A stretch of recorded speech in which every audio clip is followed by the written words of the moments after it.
Hello. Sorry for the month-long delay.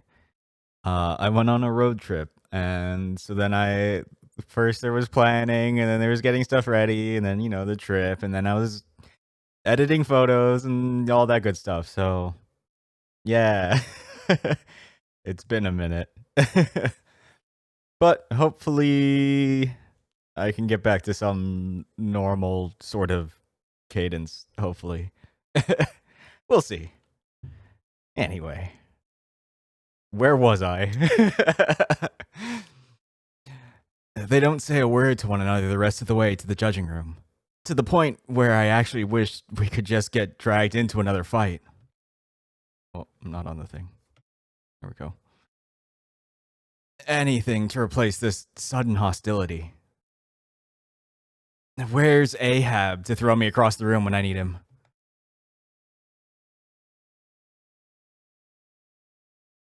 Looks like this is the place the mayor was talking about. I tried the doorknob, but it won't budge. Locked. I think she might have barricaded herself inside. She might have. I'm waiting for a more elaborate explanation, maybe some tactical advice like he always gives us, but it doesn't come. I guess that means she's safe at least. When neither of them takes charge, I wiggle the doorknob a couple more times and look to Rule. He's staring right through me. Great. Okay. I take a step back, assuming a wide stance, just like I always seem to see him do. I bring my foot down on the door as hard as I can, crying out in equal parts pain and frustration. I hear the crack of twigs and vines snapping on the other side. It looks like it was barred. One more kick and it swings open, but my leg feels like it just got smashed with a hammer, and I struggle to stay on my feet. I don't understand how Rule does this 10 times a day. And in his current state, he probably wouldn't give me much of an answer.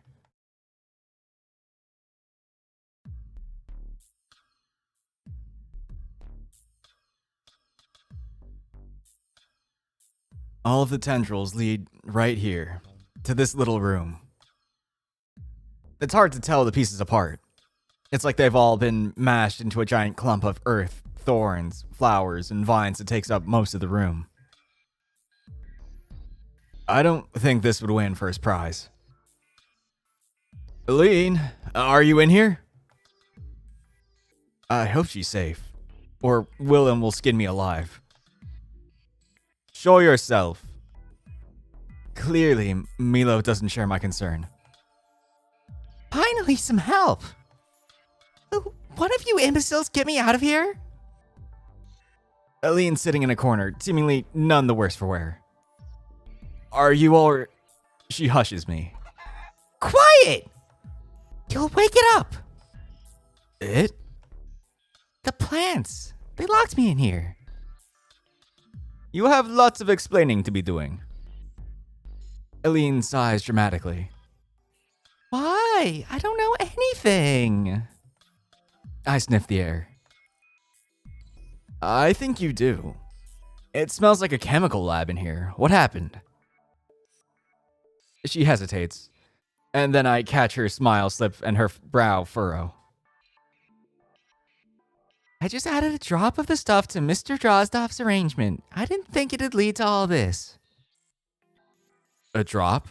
A drop of what? She mutters something under her breath. Come again? Industrial grade herbicide. Where'd you get that? Willem is not gonna like this. Is that even important right now? Yeah? This childish prank of yours has caused no shortage of chaos for everyone here. Her feathers bristle and her expression changes. Prank? Excuse me, but you would be a fool to dismiss my most ingenious machinations as a mere prank. Well, that struck a nerve. You see, I had already made up my mind last year to secretly annihilate my competition once and for all. For my victory, I was given a grand tour of one of the biggest gardening centers in Shippersburg, including sections normally off limits. Procuring a sample of non-commercial herbicide proved to be quite trivial. All I needed to do was bide my time until the next competition. Which brings us to the fateful morning of this competition. You mean literally today? Quiet, you knave. I look at Rule, but he just shrugs. I embarked on a mission most stealthy once I managed to ascertain the location of all the competition pieces. Granted, I was surrounded by too many of them, and I did not have enough herbicide to ruin them all. But there was no need to.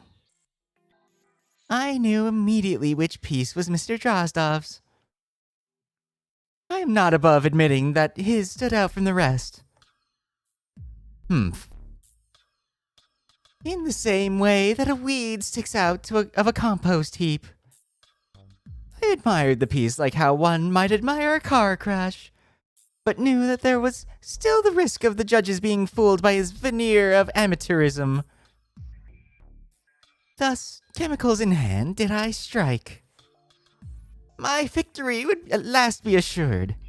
I would deal so severe a blow to Mr. Drozdov's career that he would surely never deign to cross me again. Mwahahaha! I didn't know raising an eyebrow condescendingly at a child's supervillain scheme was going to be a part of my experience today. We all just wait for her cackling to subside. In any case, such was my plan. But unfortunately, it seems I was not the first to play my hand. No sooner had I completed my plan than vines started sprouting from the piece. I turned to run, but I was unable to escape in time. The plants turned monstrous and burst out in every direction, locking me inside in the process. Until you lot finally saw fit to free me, which, by the way, took you long enough. Do you have any idea? She stops mid-sentence, continuing to wave her arms about. Okay, that clears up what you did, but there's still some loose ends. I'm no expert, but I don't think industrial herbicides can cause whatever the heck all this is. Herbicides by itself? No. See, I'm innocent. But if mixed with wrong chemical compounds, then perhaps. I can feel Ruel wincing next to me. Aline lets out the softest little giggle I've ever heard anyone make. But who would do such a thing? Milo bristles and his voice is cold as ice. Why don't we ask Mr. Genius Inventor, As much as I hate to admit it, we need answers. What exactly did you do to Milo's piece? Rule rubs the bridge of his snout. It was just a simple growth formula that may have been experimental, but it showed promise. Yes. And for whatever reason, you deemed my contest piece to be perfect test subject. I just put some of it in the greenhouse's water supply. I didn't mean... All I did was try to help you win. The crow looks away from Ruel in my general direction, though I don't think he's actually taking note of me.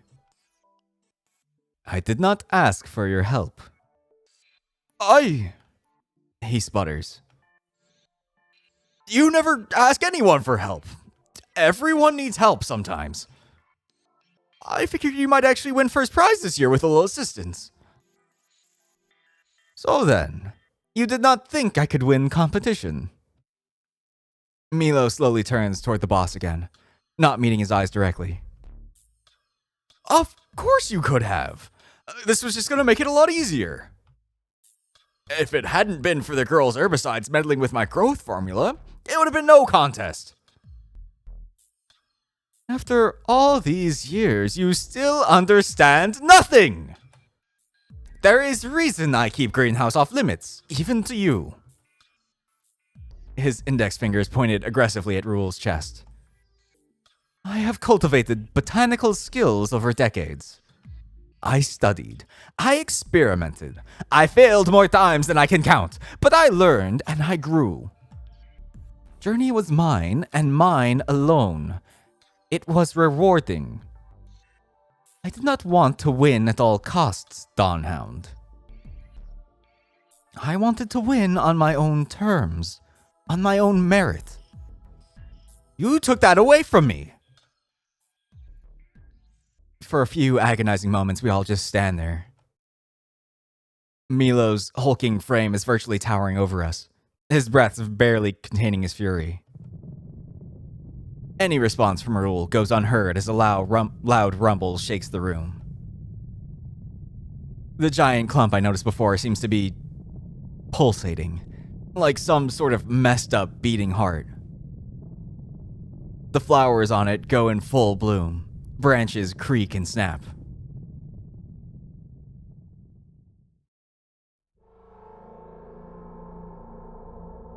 Yikes.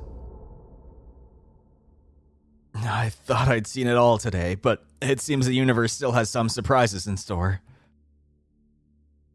I put myself between Aline and whatever the hell this is right before it snaps open like a creepy walnut. Inside is a creature, not unlike the ones we've seen earlier, but bigger, far bigger. Its limbs are almost proper trees in their own right, attached to a torso about the size of Ahab's entire body, its head looking skull-like in nature. Milo and Rule get into combat positions, but only gives them a cursory glance before stretching out a limb slowly. As it extends its fingers, the flowers around it wither. The creature tilts its skull face. Looks like we're not the only ones confused. It's my piece. I see it too. It's lodged deep in there. So far it's barely visible, but it's the amber shard. It didn't look like that before. Tell me, creature, do you speak as well? It retracts its claw-like hand, turning its head slowly with a sound like rustling bushes. You? I know you. Have observified you. Am I speaking to plants, or a creature whose essence was encased in amber eons ago? It mulls over that question, inspecting its rugged limbs one by one. At least it isn't attacking us yet. That's a start. I am both. I am neither. I am new. Were you in control of the other creatures? Control? Once more it tilts its head. No. Master gave me life, and I gave them life in turn. They have pieces of me. Thoughts, questions, answers. But they are their own beings. They used to be one, and now they are many. That's what that one from before said, right? There's more of these guys? We may have met one or two of his friends. If I might be allowed an inquisitorious remark of my own. Where am I? You are in Batavia, Shippersburg to be exact. These words you speak, I do not recognize them. What do you remember from before? My memories blur. I remember warmth. I remember a forest of verdant green. The crunch of sand and earth under my feet. I remember being touched. I remember being loved.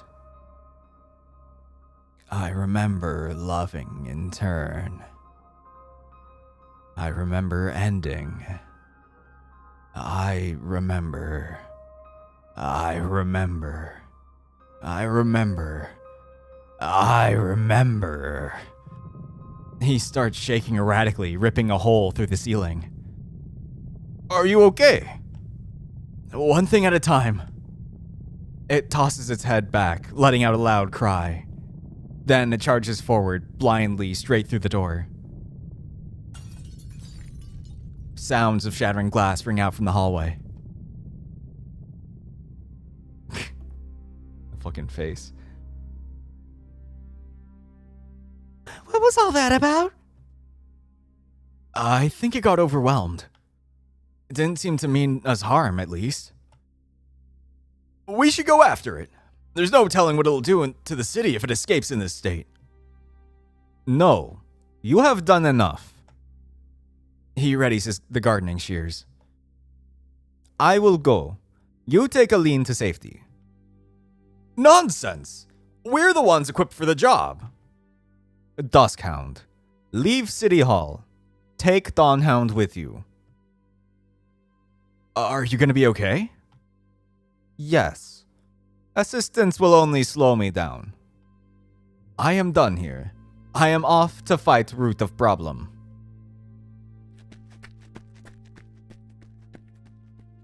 He storms off into the overgrown thicket as the boss and I escort a very much unwilling child towards the closest exit.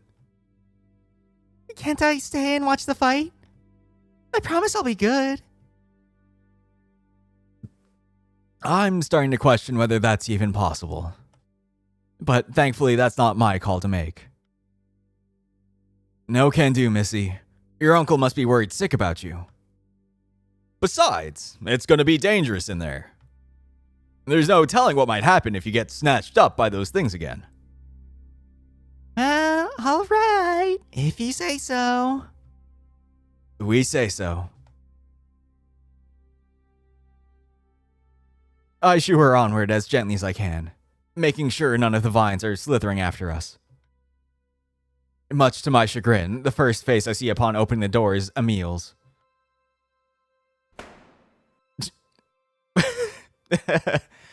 His mouth frightened me so much I instinctively slammed the door shut on his extended arm.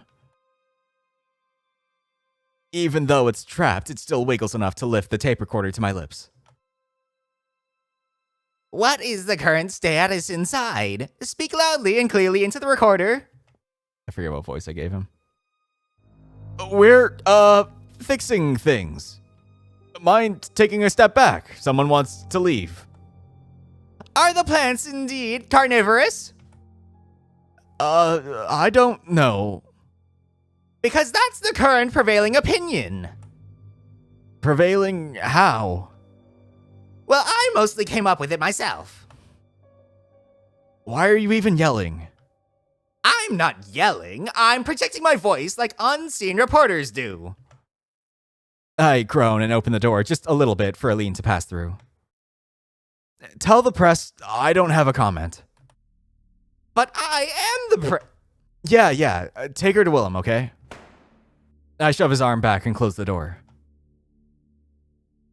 I let out a very drawn-out sigh, looking at Rule. His 1,000-yard stare isn't very reassuring. Well, you coming?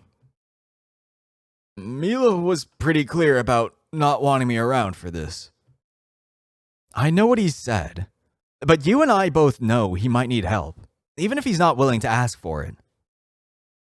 We're on a mission. We can worry about feelings later. Imagine if the worst came to pass. Could you forgive yourself? You're right, Spot. I just don't want to make things any worse. Dad always used to say, keep a clear head and focus on what needs doing.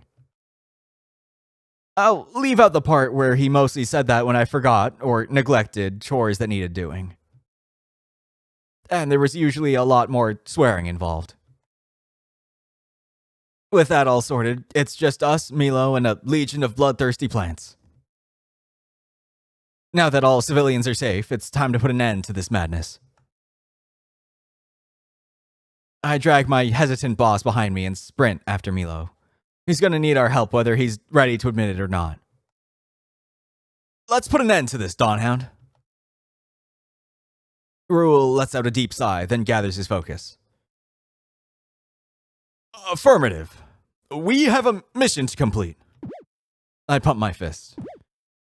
He tries to follow my example, but it doesn't really look all that inspiring. After all this is over, I'm gonna have to have a chat with him. I don't get the feeling he and Milo are very good at talking. Maybe there's something I can do to help smooth things over. For now, though, we have a shambling prehistoric plant creature to defeat.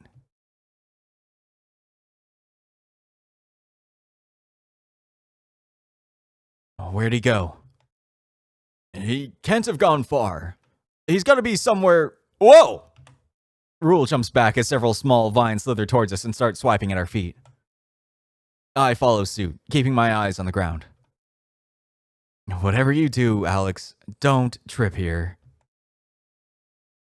Is it me, or have they become a lot more aggressive? Something's got them riled up for sure. Look out, Spot! Wah! Before I can even process what's happening, a massive set of vines from the ceiling comes in, yanking me up. The boss reacts in a split second and grabs my wrist, trying to steady the both of us. But before I can even utter a warning, one of the slithering vines sweeps him off his feet and he loses his balance. Damn it! No! The vines pull us up, and before we realize it, we're bound and at the plant's mercy. Strangely, they don't seem interested in finishing the job. Try as I might, I can't get any leverage from this position. Neither of us can.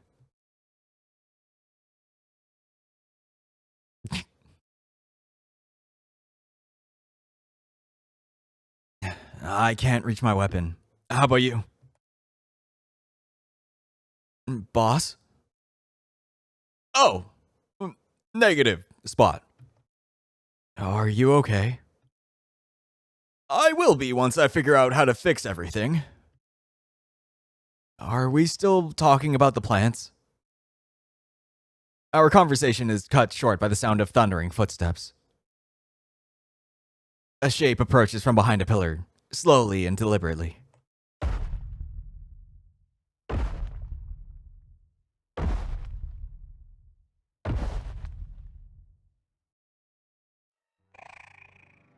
You do not belong here. Be gone. Please, listen to me. We're just here to help Milo. He's our friend. Right.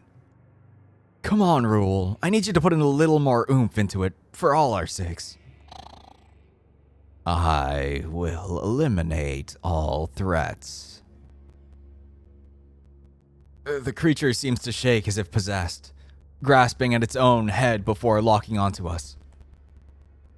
Boss, if you have any creative ideas, now's the time. I'm trying! The monster moves in closer, one of its arms flexing erratically. Be gone. Be gone! I'm about to lose it and scream for help when I notice another shape appearing not too far from the commotion. Milo. Halt! That was weird. That came out a little weird. The crow stands several paces away from the creature, brandishing the gardening shears. And there's something about him that unsettles me more than any of the plants. Your fight is with me. Let these two go. They came to destroy us. If you side with them too... Oh, wait. If you side with them, you too must be neutralized. You will stand down and wait. Milo takes a few steps forward, ignoring the vines all along the floor until he's almost directly underneath me. The creature seems to observe him intently, but doesn't interfere.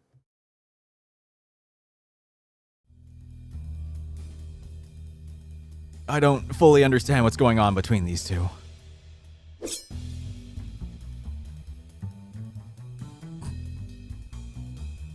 Man, if this VN had a different rating, this would go a whole different other way. With a slash and a snip of his shears, Milo frees me from my binds. I land awkwardly on the hard tiles, but I'm glad to be free all the same. It takes me a second to get my bearings, and I notice Milo staring directly at Rule, who's hanging unflatteringly from the vines. Milo? I told you not to follow. Once again, you disregard my advice and do as you please with no regard for consequences. I am starting to grow rather tired of this.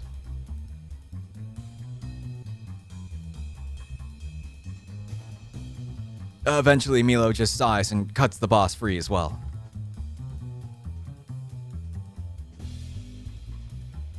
Rule manages to land a little more gracefully than I did, somehow. I move in, ready to assume a combat formation. Let's just finish this. I'm ready. No, you will not interfere. This fight is mine. You can't be serious. I told you before, assistance will only slow me down. I know what to do. You have done enough already. I cannot put finger on it, but there is something about creature. Do not get in my way this time. Okay, I believe in you. I lower my arms, though not necessarily my guard, and stay close to Rule. If any of these vines try anything funny, well, they had better not try anything funny.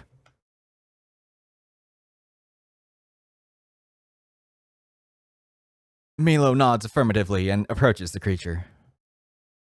They exchange a look of understanding, acknowledgement. Come.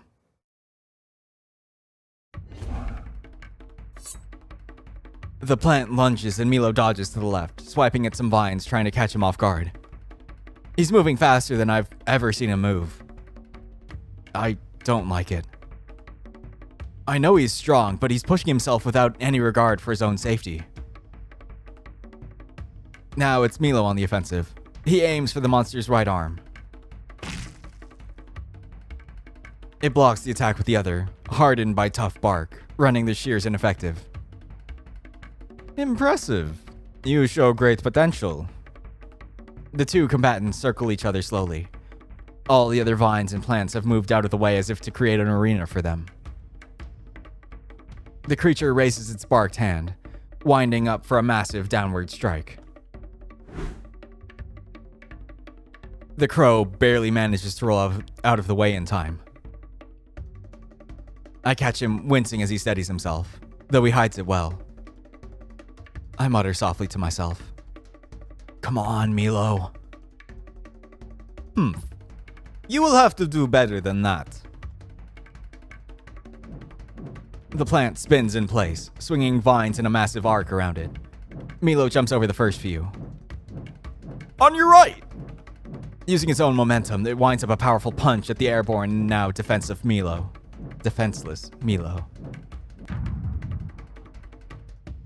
He manages to barely put up the shears to block the incoming attack. It sends him flying into the floor, knocking off his glasses and snapping the shears in half. Milo! Stop resisting. I do not wish to harm you. Ugh. Milo groans as he gets to his feet, his only weapon, his only defense, out of commission. Or so I'm led to believe. Before I can even ready myself to jump into the fray, he gestures for me to halt and gets up on his feet, panting slightly. I am not so easily defeated. Rule nods silently next to me, putting up a paw on my shoulder. I watch as Milo picks up one half of the shears in each hand. You think you have incapacitated me, but I was trained for two-weapon combat. He spins the two halves of the shears around in his palms. Sparks fly as metal scrapes bark. Milo's demeanor completely changed. What had been a slow and methodical fighting style so far has turned into a whirl that I can only describe as a whirling dance of death. Milo twirls, spins, and slashes, focusing not on damaging but on deflecting. He doesn't even exert himself. It's like he's showing off. Not just for the monster, but for us. It's a side I've never even gotten so much as a glimpse at while we were training. Every attempt to ram him is parried. Every vine is cut in half. Leave me be! I cannot. I will not. You are my responsibility. It falters at hearing those words. I have taken care of you every day for a long time. Surely you must remember. Silence! No!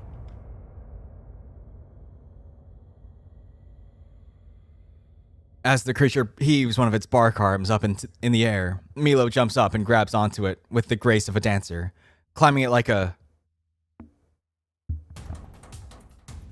well, like a tree.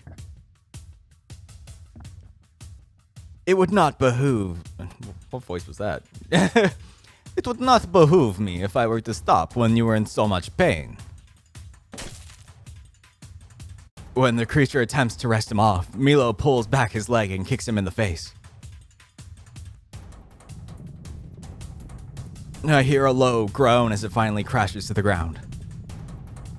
As it does, its bark-like skin cracks like an eggshell, falling around it in several parts. It reminds me a little of a knight losing his armor, except in this case, the knight is...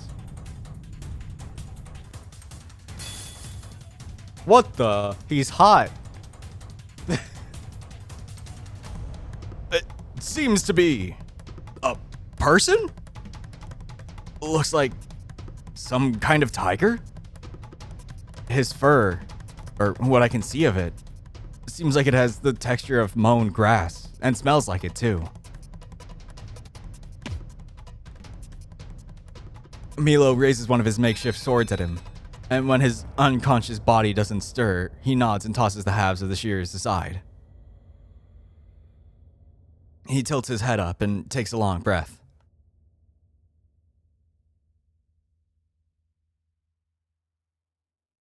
Then, without saying another word, he stares at his hands and falls to his knees.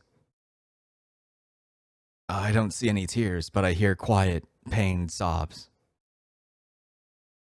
While Rule exercises caution, I take a few steps towards the crow. Are you all right? I am not, but I will be. I had hoped to never have to fight again. Not like this. I look at Rule and nod. He walks over, trembling about as hard as Milo himself, and puts a hand on his shoulder. Milo doesn't protest.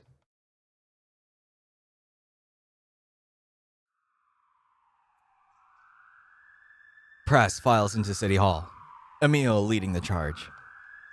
Much as the mayor tries to get them to form an orderly line, the journalists completely ignore him, the sounds of clicking cameras drowning out his words. Their expressions run the gamut from horrified to enthralled, some of them poking at some of the destroyed furniture. Am I out of focus? I think I'm out of focus.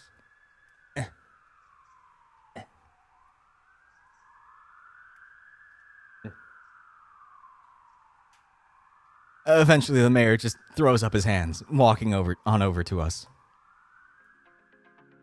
It's good to see you're well. Sorry, the place ended up thrashed. That's quite all right. The place was due for a little renovation anyway. He says that, but judging by the way his voice trails off at the end, I'm not sure if he means it. In any case, thanks are in order. He extends a hand. I shake my head. You want to thank someone? Thank Milo. He did most of the work. To be honest, I just stood there and looked pretty. Well, it was more like I hung there and looked pretty. The mayor moves his hand to Milo, who does accept. Though, judging by the furrowed brow, it's more out of obligation than anything else. We were root of calamity to begin with.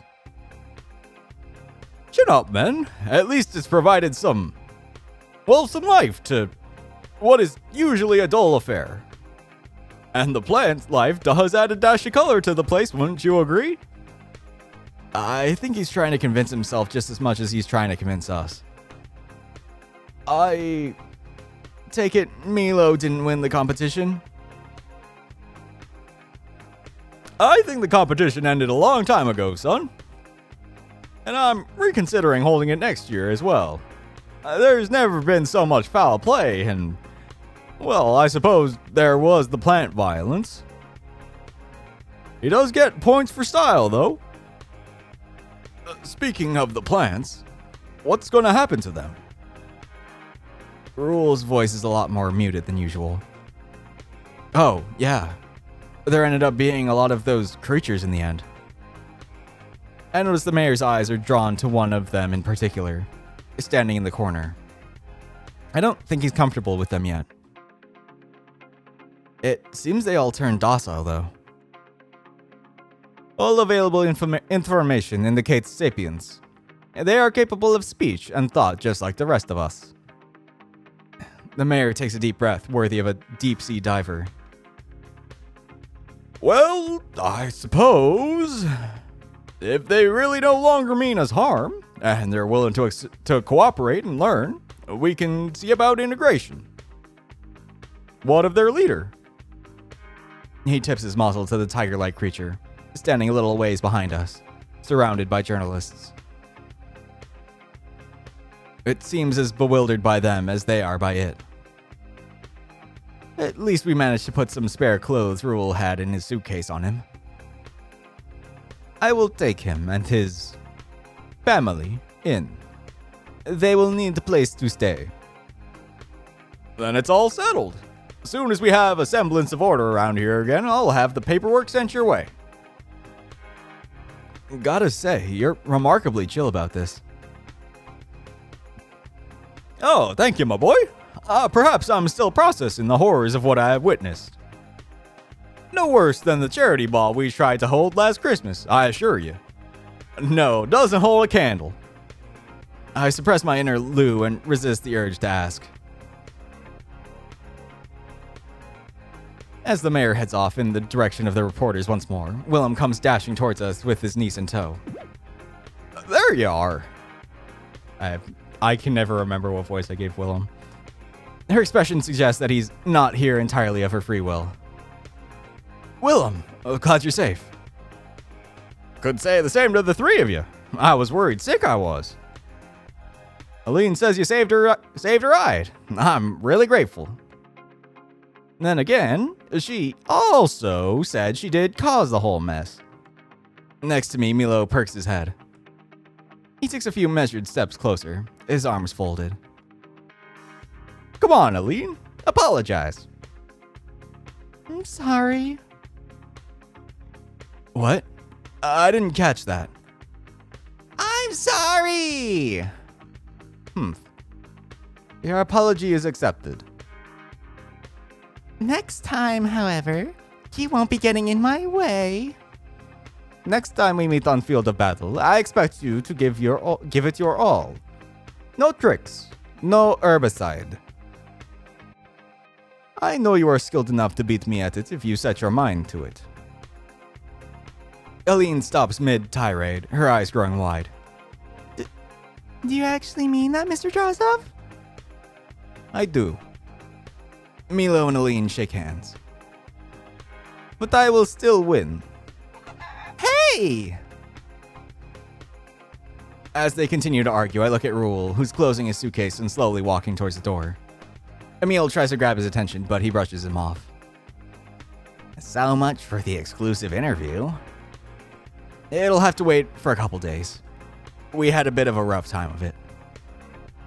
It can't wait a couple of days, Alex. Breaking news has to be, well, breaking. I'm sure the mayor would love to give an interview. Oh, why am I being volunteered? Excuse me. Master Raymond. Mr. Drostov. Come with me.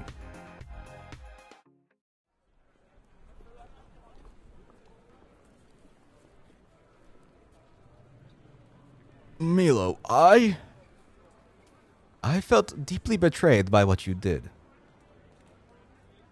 I don't know if I can ever make it up to you. I simply wish to know why. Why trespass in greenhouse? My greenhouse. Why meddle with things you do not understand? I really meant it when I said I just wanted to help. I didn't think it would. I suppose I just didn't think. Allow me to rephrase. Why do you think I am angry? Hurt? I guess it's because I got in the way of you running the greenhouse the way you wanted to. Do you remember what I said when I requested it? That you needed a place where you could cultivate things rather than fight or solve problems. I needed a place to slow down, to find a balance. You always rush off to try to tackle problems with reckless abandon. It's a source of your greatest strength. I've always admired this trait of yours. It is reason I have stuck around for as long as I have. However, it is also your greatest weakness. You are like Savage River. You force and drag others along in your current. Sometimes you need to let people do things their way. I'm so sorry, Milo. Fighting is all I know. I'm scared that if I sit still for too long, things will just spiral out of control. You cannot control everything. There are times when you need to let go. For your own sake, as well as other people's.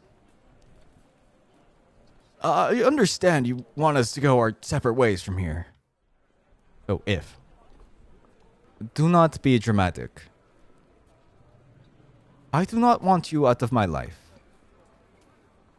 I simply wish for you to try harder, to understand where I come from. Would you be willing to show me? Your way of doing things, I mean.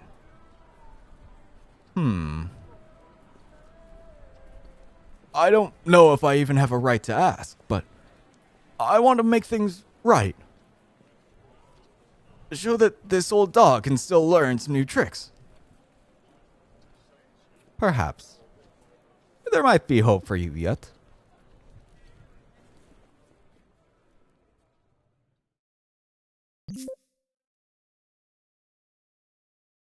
With a beep, the door to the greenhouse opens. To my surprise, it's not just Milo in there. Raoul is carrying a small watering can, and there's someone else.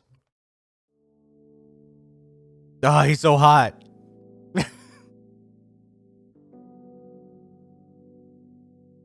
He looks different, less bewildered and more focused. Milo motions for me to come closer, though he doesn't take his eyes off the other two. Now, gently mix nutrition into soil. The plant person adds the contents of a small packet into a larger pot, its whiskers twitching and bouncing happily. Almost as though it can sense the very earth itself. Just so. Then add this little splash of water. The boss tries his best to add only the slightest bit of water to the pot. Like this? That is plenty. We want to moisturize soil, but not oversaturate. else leaves will rot and wither. One cannot rush plants. They grow at their own pace. We simply provide healthy foundation, then let nature take over.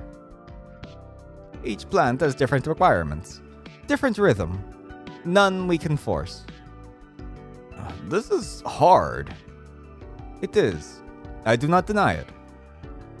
Patience can be a difficult skill to cultivate. Like plants, it will grow if you nurture it. Slow and careful progress is still progress. I think I get it. You are starting to get the hang of it. Rule nods, trying to understand, but his eyes betray his desire to do more. Right now. He still manages to keep it together, though I do catch his hands trembling when he puts the watering can back down. I'm not interrupting anything, am I? I walk over to them, brushing past another plant person carrying a large bag of mulch. I still have to get used to the sight, but it looks like they're adjusting well? Not at all. Come, there is someone I would like you to meet. He says it with no small amount of pride, beckoning the tiger over. Greetings and salutations, dear canine companion. I am Basil. It is a pleasure to make your acquaintance. I was expecting a Batavian name. Do you fancy it? I heard Mr. Drozdov say the word when he was explaining this wondrous... What is this word? What is this word? Why are you making up words? Fantasticadocious.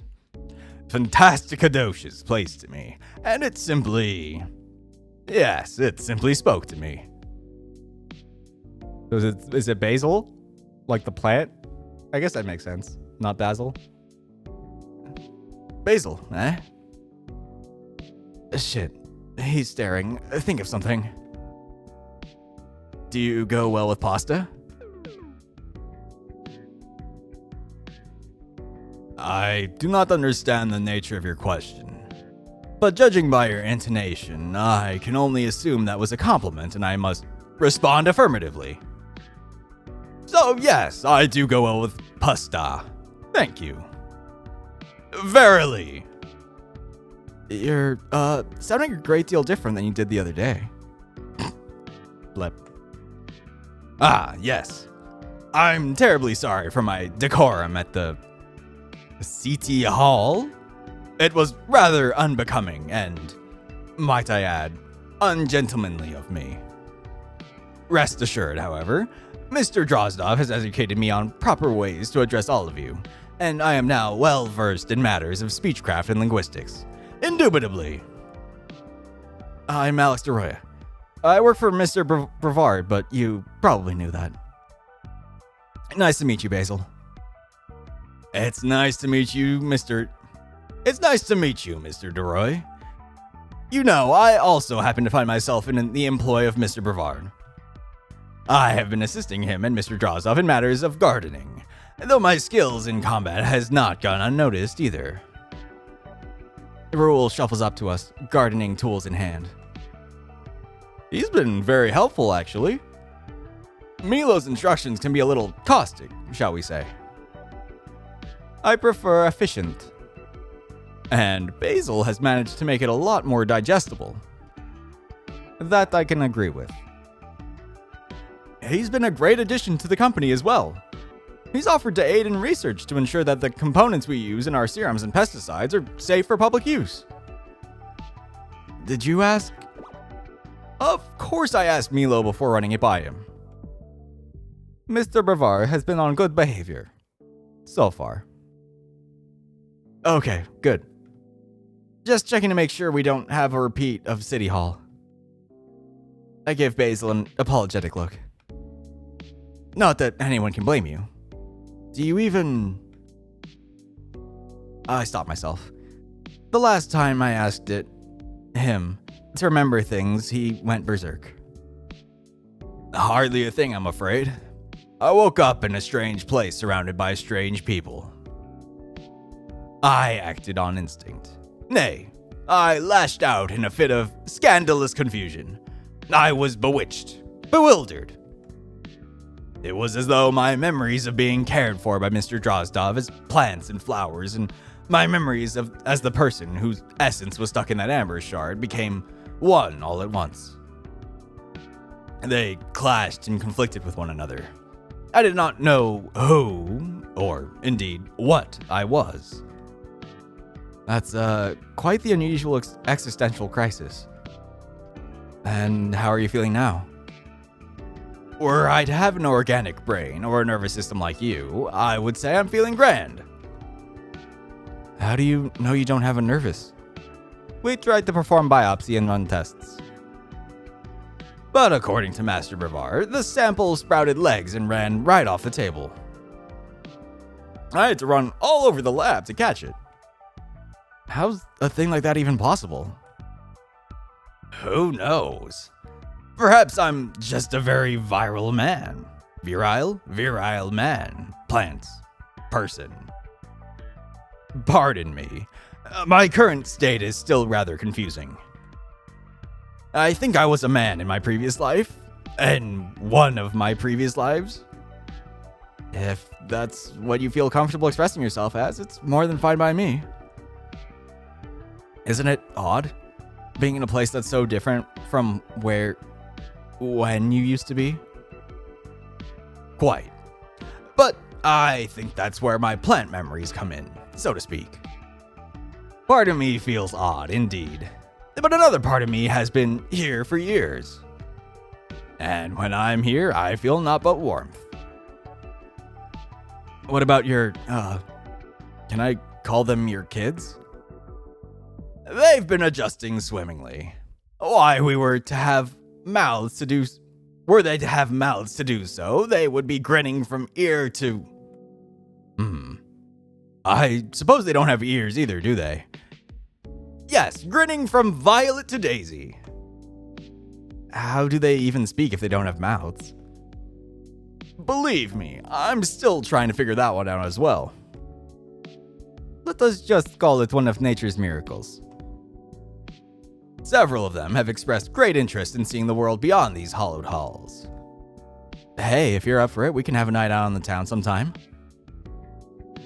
Once folks have adjusted to the whole, mysterious new life form thing. I'm still struggling myself. Thank you, Mr. Doroya. I'd be delighted. No problem. Lou and I were kind of looking for another person to join for poker nights anyway. Oh, I'm very skilled at poking. Rest assured you'll find no better poker than this one right here. Huh, deal. Splendiferous. I suppose that makes us partners in crime. Yeah, I suppose it does. And welcome to the Glory Hounds.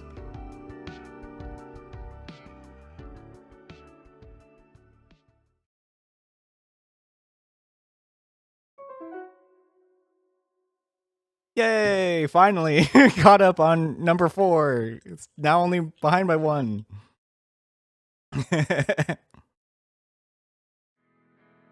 Surely, I'll read the next one within like the next week or so. Right? Yeah. No more distractions now. I need a better way to focus this camera. It's too far away from me. I have to like push the button. It's like, I don't have a good poke it with.